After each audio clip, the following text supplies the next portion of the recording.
Thank you very much, Mr. Forthuber, for introducing me. I'm very happy to be here. And in the next 20 minutes or so, I will introduce a pioneer of the information society. I publish a series of books at Weimar University. The first volume was published last year, a translation of the biography of Michael Goldberg by Michael Buckland. Michael Buckland is here today, and I'm very happy indeed that he has joined us. And I owe him the realization that media archaeology is not something that is written exclusively by German professors. In this context, I dealt with a person who has been widely forgotten, Paul Otlet. This is the topic of the second volume in this series of books. Think back 100 or 200 years. The idea, voiced by German professors, was to understand how the embodiment of knowledge about the antiquity, the Renaissance, the Enlightenment, books, publications, the World Library. Here, this is where knowledge is stored and laid down in writing, and it is made accessible to the public in central archives. The library is not only a place for storing knowledge, it's also a place of demonstrating power.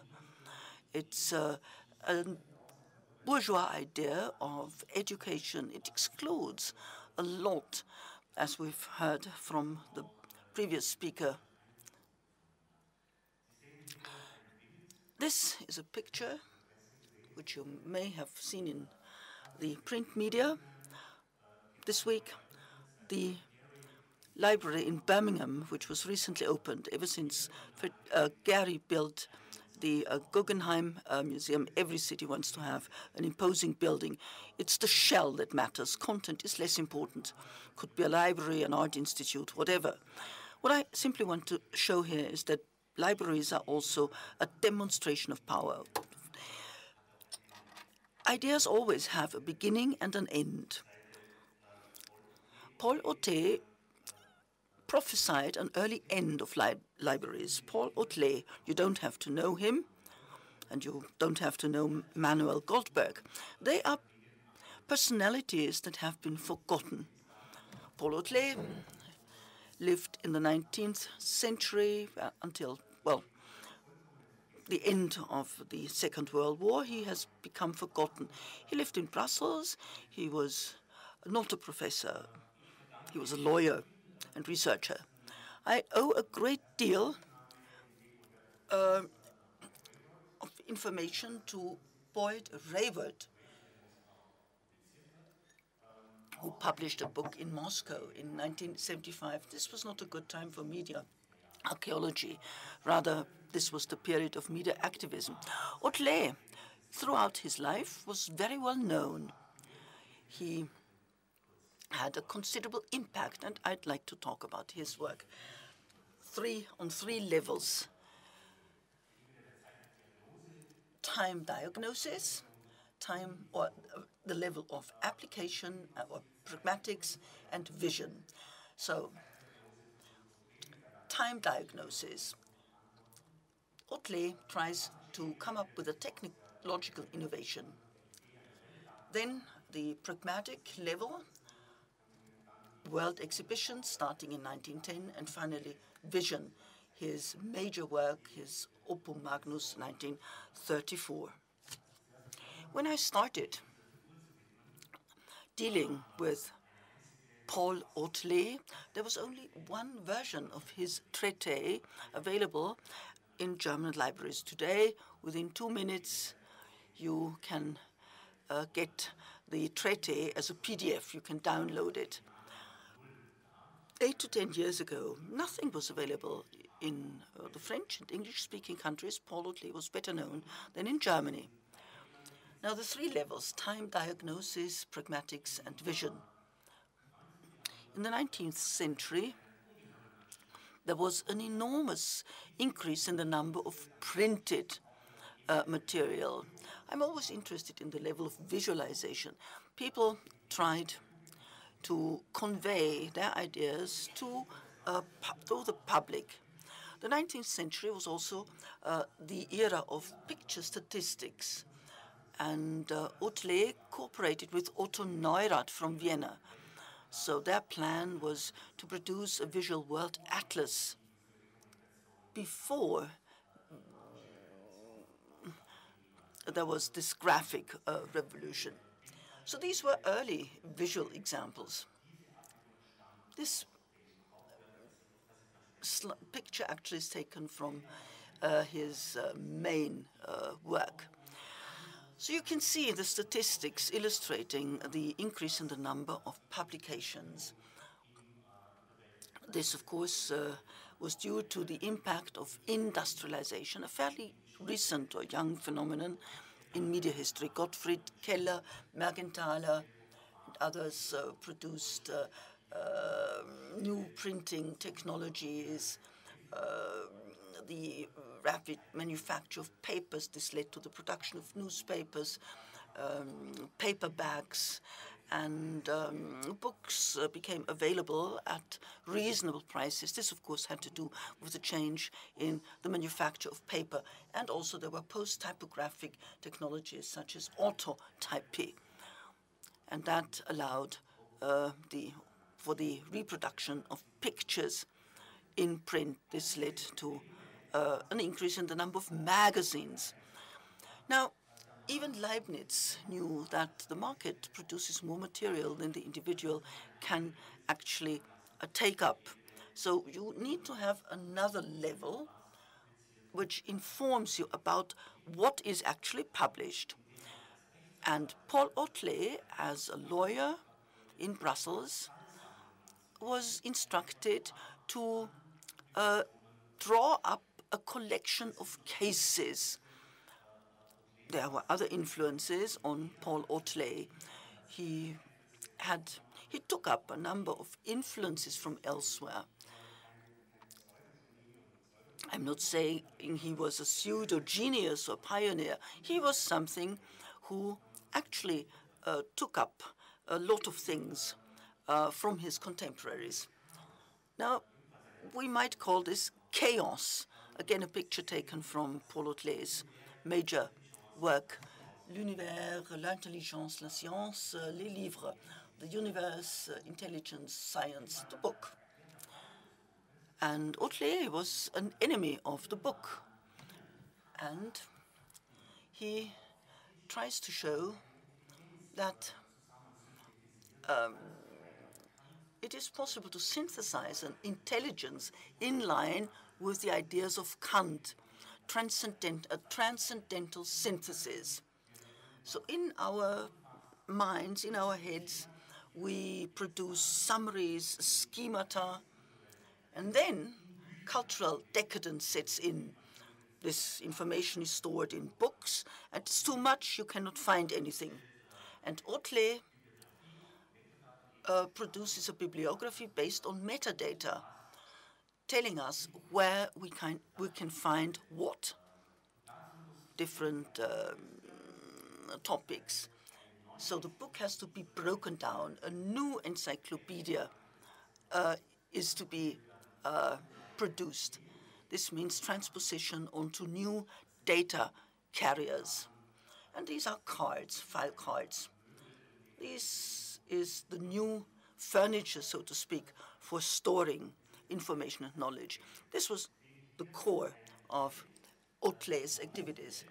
This is taken from Mons in Belgium, a piece of furniture which, of course, was much bigger originally. It's the Répertoire bibliographique universel, a piece of furniture for the storage of file cards. It's a well thought through piece of furniture. All these little boxes or drawers are the same size. And this piece of knowledge furniture is not just an extended library, rather it provides information about the library. It's a terminal for researchers. where they can start working. It's a system where all stored information is linked. And Otlet developed a system, decimal classification, la classification décimale universelle, or CDU. The following innovations are noticeable. First of all, it's not a matter of printed material only. It also includes visual material, audio material, records, magazines, photographs. There are all sorts of documents. So we develop metadata for these documents. Published material is just one example. So it's all a matter of breaking things down into standardized elements and connecting them depending on one's search activity. Otlet actually followed the logics of a database. A database, in fact, is nothing but a sort of search-oriented system. It's not alphabetically structured. So this was the idea. Actually, this information should then be reproducible in each and every city. So this is an example of Otlet's systematic approach and classification. I don't want to go into detail. You have a little punched hole at the bottom for sort of fitting the cards so they wouldn't get lost. It's a decimal system, and it's a universal system where all data can be linked. And then there were the individual tiroirs or drawers and the fiche divisionnaire. In 1895, together with another lawyer who won a Nobel Peace Prize, Henri Lafontaine, he reported on how such a repertoire bibliographique could be developed. So the library system was not taken up by all libraries. There are different schools of how to set up a library. But anyway, this was an attempt, not just a system for library information, but for all types of information. It is believed that about 16, 17 million cards actually were linked with one another in the system, a huge number. But it also shows what the problem was: paper, the cards themselves. So a new data carrier was not yet available at that time. No magnetic storage, for instance, or other types. Here another example from his work. It was an interesting attempt to show the diversity of knowledge and how it could be inserted into this system, how all this can be visualized. What we call information today, systematic information or knowledge, and look at the magnifying glass, which is the interface. Otlet's work shows numerous visualizations of interfaces without, of course, using that word. Interface as a mediator between knowledge and technology. Of course, it's easy to make fun of this, but I think it's fascinating to see how new technology is being used in a post-typographic form, pictures. Otlet himself was a very industrious man. He didn't work alone. This is one of the rare pictures which shows him in his meuble classeur. It reminds me of a programmer standing in front of a supercomputer, a mainframe computer, man and his knowledge apparatus. The système de répertoire was very interesting, and it was very practical, as Otlet could document. It was not an idea that, you know, was just theoretical. It worked.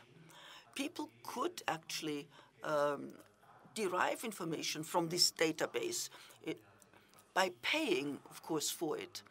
Starting in 1910, Otlet made this system available. There are different figures about the revenues, of course. So the first steps, problem solving by means of the Répertoire bibliographique universel. It's the introduction of a scientifically based knowledge documentation beyond linearity, writing, books, library. Next, the pragmatic level. The level of applications. I said Otlet went public, and he focused on universalism, not just in philosophical terms, but also in cultural terms. This is a poster advertising the Exposition Universelle in Brussels in 1910. Some of these world exhibitions, 1851 in London, Crystal Palace. Anton Bruckner played an organ concert there, as I learned yesterday. Then 1889, World Exhibition in Paris with the Eiffel Tower, which was considered ugly at that time. Then 1893, Chicago. This was already during Otlet's time. Electricity was the topic then. Then Paris, around 1900. The film projections, the Brothers Lumière. 1897 and 1910, Brussels. And in 1910, Paul Otlet participated. Here you see the Palais du Centenaire, and he had a whole wing for his exhibition. And the picture that we saw previously was taken there. So this knowledge machine, this knowledge storage was on exhibit there, like microfiche methods for librarians. This was an absolute innovation at that time. Here, well, the role of women in the history of the media. We heard about the telephone operators.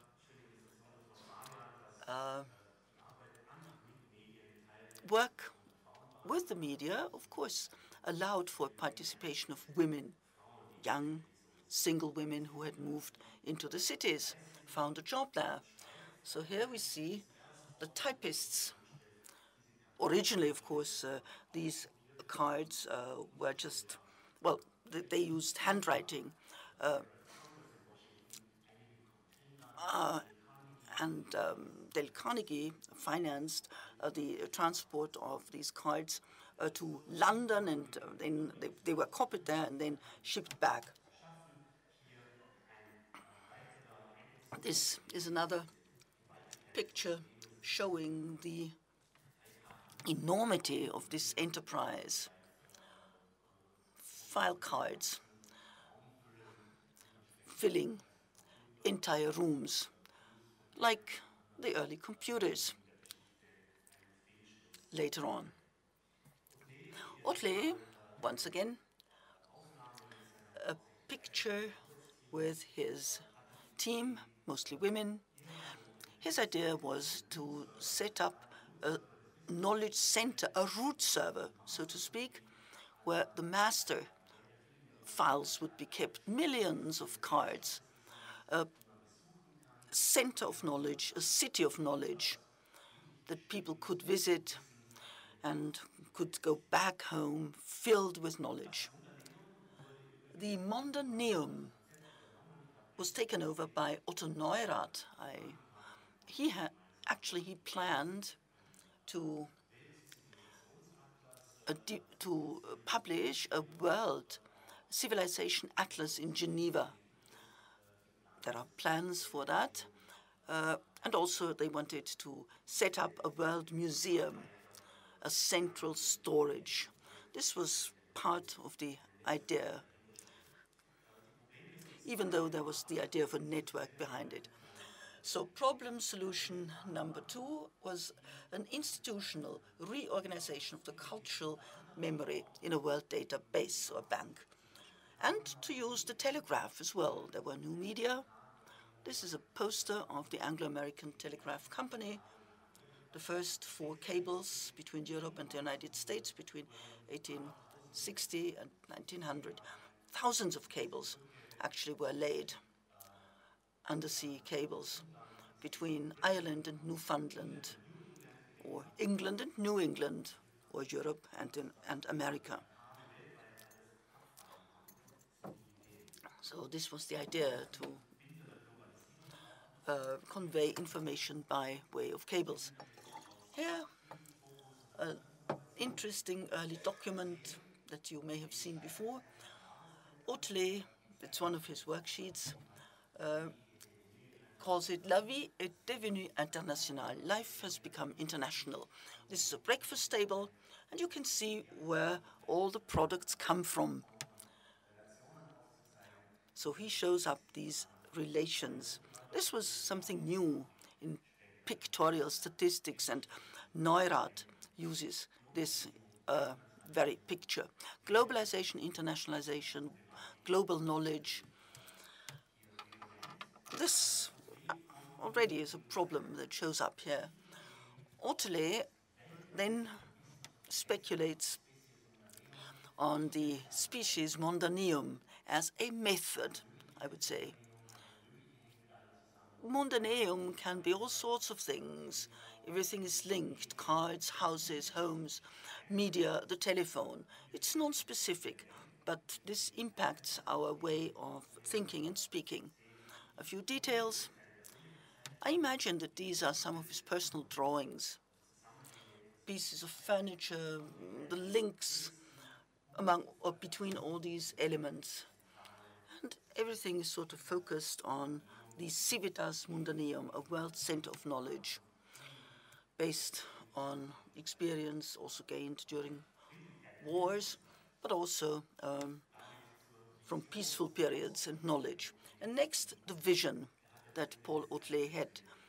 He no longer lived until the end of to see the end of the Second World War.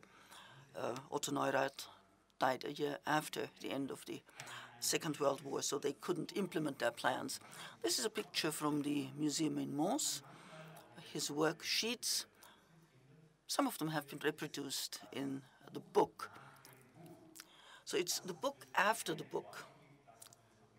Things for which there are no words or pictures yet. A detail from one of these worksheets. I photographed that with my mobile phone. Only part of this has been published, so this actually has not been published. Les instruments de télécommunication. Telephone, radio, phonodisc, ciné, television. No books anymore. So this is a way of storing knowledge in a new manner.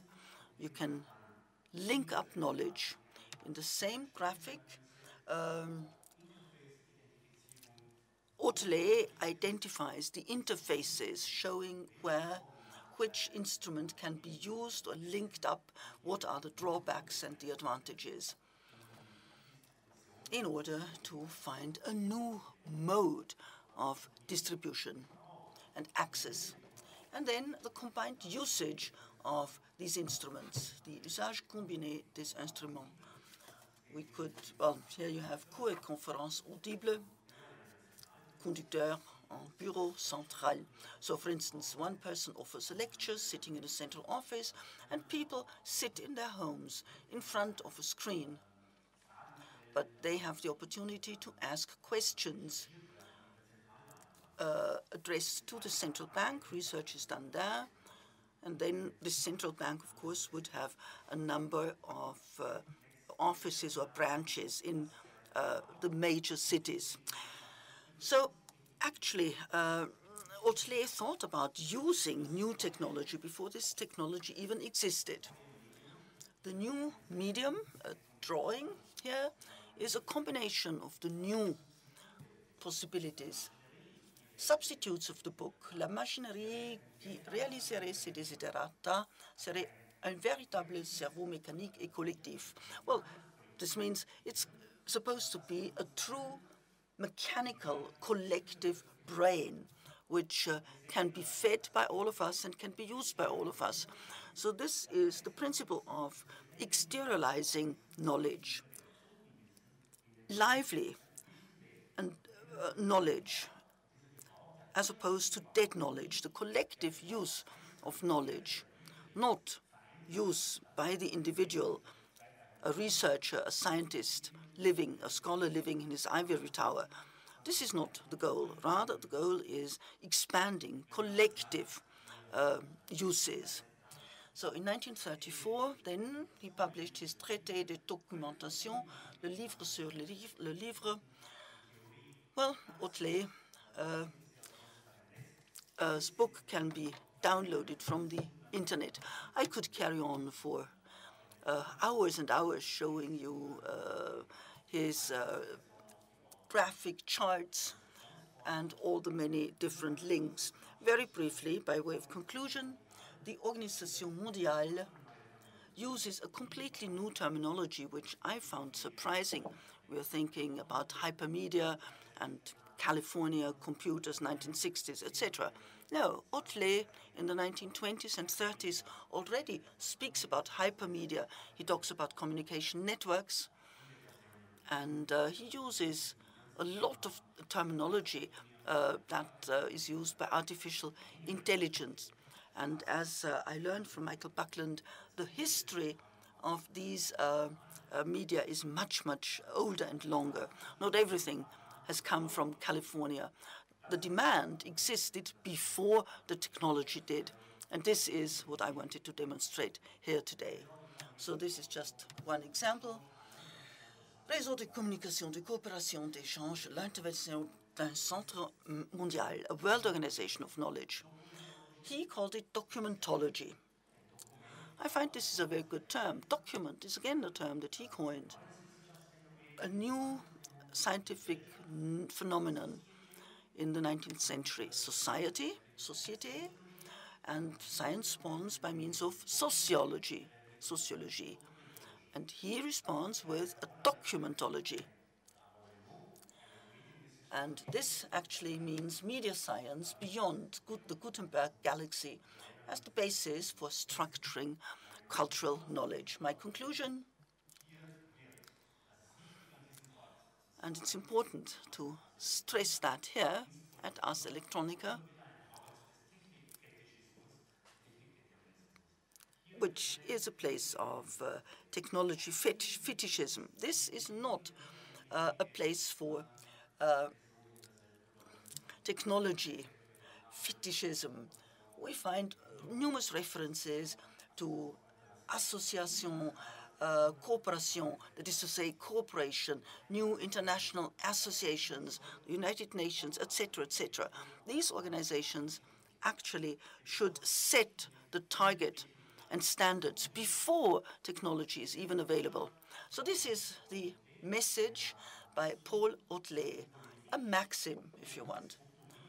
Politics or structure or the concept of knowledge precedes all technology.